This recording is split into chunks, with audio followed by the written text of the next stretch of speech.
विद्यार्थी मित्रांनो, स्वागत आहे तुमचं तुमच्या आमच्या आपल्या लाडक्या यूट्यूब चॅनलमध्ये, ज्याचं नाव आहे गरुडचे क्लासेस मुरुड. विद्यार्थ्यांनो, आपण आता 5वीचे स्कॉलरशिपचे व्हिडिओ बघत आहोत. आतापर्यंत आपण 9वीचे व्हिडिओ बघितलेले आहेत. विद्यार्थ्यांनो, तुम्हाला मी या व्हिडिओमध्ये एक अशी गोष्ट सांगणार आहे की तुम्हाला स्कॉलरशिपमध्ये मराठी या विषयामध्ये पैकीच्या पैकी गुण मिळणार आहेत. विद्यार्थ्यांनो, ही गोष्ट तुम्हाला ऐकायची असेल तर व्हिडिओवर शेवटपर्यंत नक्कीच थांबा. अधिक उशीर न करता मी हा व्हिडिओ सुरू करतोय. आज आपण या घटकामध्ये समसंबंध हा मराठीमधील चॅप्टर बघणार आहोत. समसंबंध म्हणजे काय, कशा पद्धतीने ओळखला जातो किंवा समसंबंध ओळखायचा कसा, कोणत्या गोष्टी आणि कोणत्या बाबी लक्षात ठेवायच्या हे आपल्याला माहित असणं गरजेचं आहे.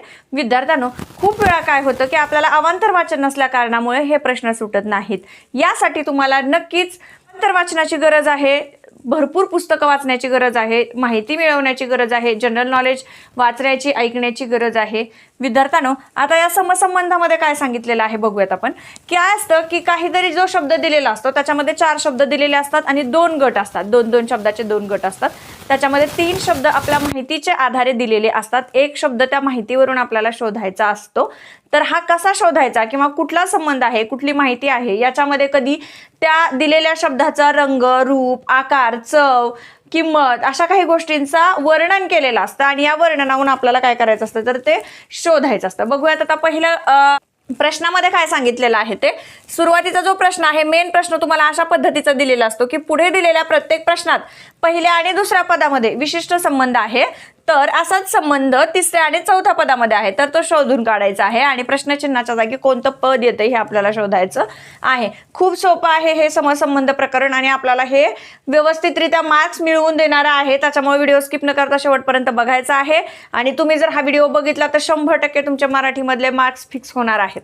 बघूयात आता पहिल्या प्रश्नामध्ये काय विचारलेलं आहे. शेळी आणि करडू असा संबंध दिलेला आहे. आता शेळी आणि करडू काय संबंध आहे तर शेळीच्या पिल्लाला करडू असं म्हटलं जातं, तर वाघाच्या पिल्लाला काय म्हटलं जातं असं विचारलेलं आहे. तर हा संबंध आपल्याला माहिती असणं गरजेचं आहे.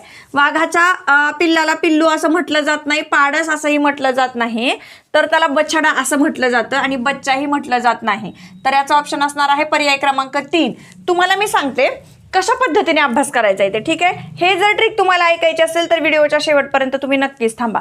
त्याच्यानंतर दुसरा प्रश्न काय सांगितलेला आहे बघा. कप आणि कान, सुई, तर क्वेश्चन मार्क दिलेला आहे. आता कधी कधी कपाला कान असतो, म्हणजे काय असतं बघा, कपाचा कान म्हणजे काय, तर कान हा आपला अवयव आहे, परंतु कप ही एक निर्जीव वस्तू आहे. पण कपाच्या दांडाला कपाचा कान असं म्हटलं जातं.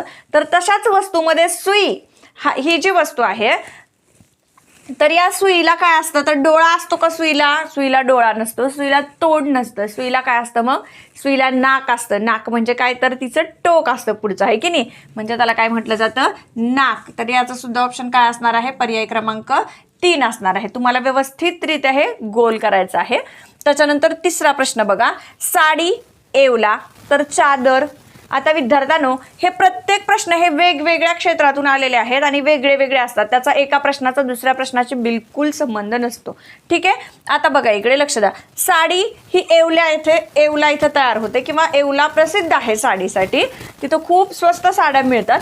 आणि चादर कुठं तयार होते तर चादर कोल्हापूरमध्ये होते का, सोलापूरमध्ये, धौलपूर का विजापूर, तर चादरीसाठी प्रसिद्ध ठिकाण आहे सोलापूर, ठीक आहे. त्याच्यानंतरचा जो चौथा प्रश्न आहे, ज्ञानेश्वरी, ज्ञानेश्वर आणि लीळाचरित्र, क्वेश्चन मार्क दिलेला आहे.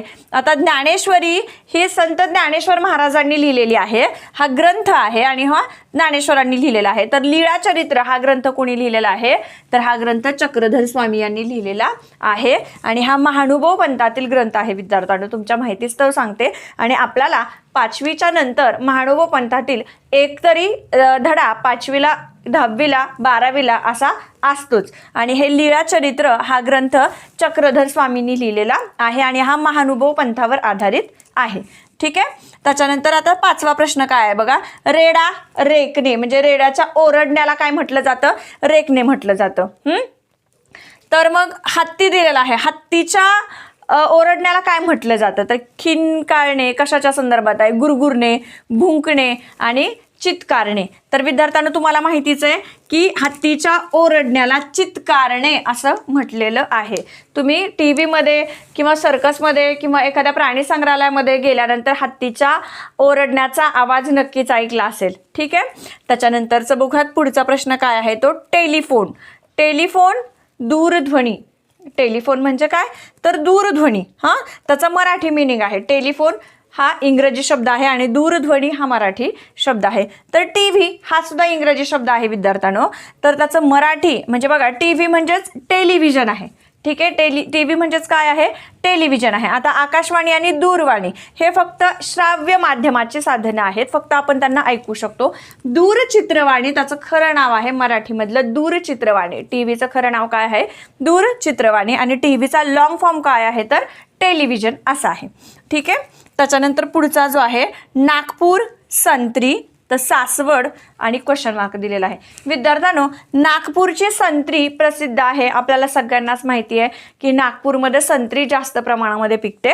तर सासवडमध्ये कोणतं फळ जास्त प्रमाणामध्ये पिकतं बघा, चिकू, केळी, जांभूळ, तर अंजीर हे सासवडमध्ये जास्त प्रमाणामध्ये पिकतं. ठीक आहे, त्याच्यानंतरचा जो प्रश्न आहे प्रश्न क्रमांक 8 याच्यामध्ये काय विचारलेलं आहे मेंढी, लोकर. आता इथं उत्पादनाचं साधन दिलेलं आहे मेंढी. आता जे काही लघु व्यवसाय करणारे कुटुंब असतात तर ते काय करतात, शेळ्या, मेंढ्या यांचं पालन करतात, कोंबड्या वगैरे यांचं पालन करतात आणि त्याच्यातून आपला व्यवसाय उद्योग चालू ठेवत असतात. तर त्या मेंढ्यापासून एक एक्स्ट्राचं उत्पन्न म्हणजे तर लोकर. ठीक आहे, जी की आपण उन्हाळ्यामध्ये हिवाळ्यामध्ये स्वेटर वगैरे घेतो, गरमीचे जे कपडे घेतो, जी लोकर आपल्याला भेटते ती मेंढीच्या केसापासून भेटते म्हणजे त्याच्यापासून लोकर भेटते. ठीक आहे, तर शेळी, आता शेळीला तर गरिबाची गाय म्हटलं जातं आणि शेळी प्रत्येक गरिबाच्या घरामध्ये असतेच. तर शेळीपासून जे उत्पन्न मिळतं तिच्या पिल्ला व्यतिरिक्त तर ते कोणतं असेल बघा लेंडी खत, जो की शेतामध्ये वगैरे टाकला जातो किंवा भाजीपाला वगैरे जिथं असतो अशा ठिकाणी हा लेंडी खत टाकला जातो. ठीक आहे, त्याच्यानंतर पुढचा जो प्रश्न आहे तो आहे भाऊ आणि नाम. तर आम्ही हे काय आहे असं विचारलेलं आहे.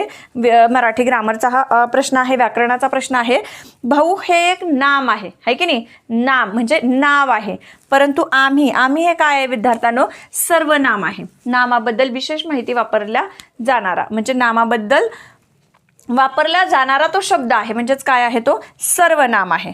आम्ही म्हणजे 1, 2, 3 पेक्षा एकापेक्षा अधिक असलेले समूह असेल त्याच्यासाठी आम्ही हा शब्द वापरला जातो. त्याच्यानंतर राष्ट्रपती हा देश चालवतात है ना, राष्ट्रपती काय करतात देश चालवतात. तर राज्यपाल काय करतात मग खूप सोपं आहे, हे तर तुम्हाला जास्त सांगायची गरजच नाहीये. राज्यपाल काय करतात राज्य चालवतात. एका राज्यासाठी राज्यपालच निवडला जातो. ठीक आहे विद्यार्थ्यांनो, तर हे झालं आपलं समसंबंधाविषयीचे काही पॉईंट्स. विद्यार्थ्यांनो, अशा प्रकारे आपण हे प्रश्न सोडवलेले आहेत. मी तुम्हाला म्हटलं होतं की मी तुम्हाला व्हिडिओच्या शेवटी एक नोट सांगणार आहे की तुमचा मराठीचा अभ्यास कमी वेळामध्ये जास्तीत जास्त प्रमाणात कसा होणार आहे ते. आता इथेच लक्षात घ्या, प्रश्न क्रमांक 5 मध्ये आपल्याला काय सांगितलंय रेड्याचं रेकणे आहे की नाही. रेड्याचं रेकणे म्हणजे हत्तीचं काय असेल तर चित्कारणे. मग खिंकारणे कशाला म्हटलं जातं तर घोड्याच्या ओरडण्याला म्हटलं जातं. गुरगुरणे कशाला म्हटलं जातं मांजराचं गुरगुरणं, सिंहाचं गुरगुरणं. ठीक आहे, भुंकणे कोणाचा आवाज आहे तर कुत्र्याचं भुंकणं आणि मग चित्कारणे हत्तीचं. म्हणजे एका पॉईंटमध्ये एका प्रश्नामध्ये आपले 4 मुद्दे तयार होतात बघा विद्यार्थ्यांनो. अशा पद्धतीने जर तुम्ही मराठीचा अभ्यास केला तर अगदीच कमी वेळामध्ये तुमचा अभ्यास हा कंप्लीट होणार आहे. चला तर विद्यार्थ्यांनो, आजचा व्हिडिओ तुम्हाला कसा वाटला हे तुम्ही मला कमेंट्समध्ये नक्कीच सांगा. भेटूयात एका नवीन अशाच सोप्या व्हिडिओ सोबत. तोपर्यंत सगळ्यांना धन्यवाद.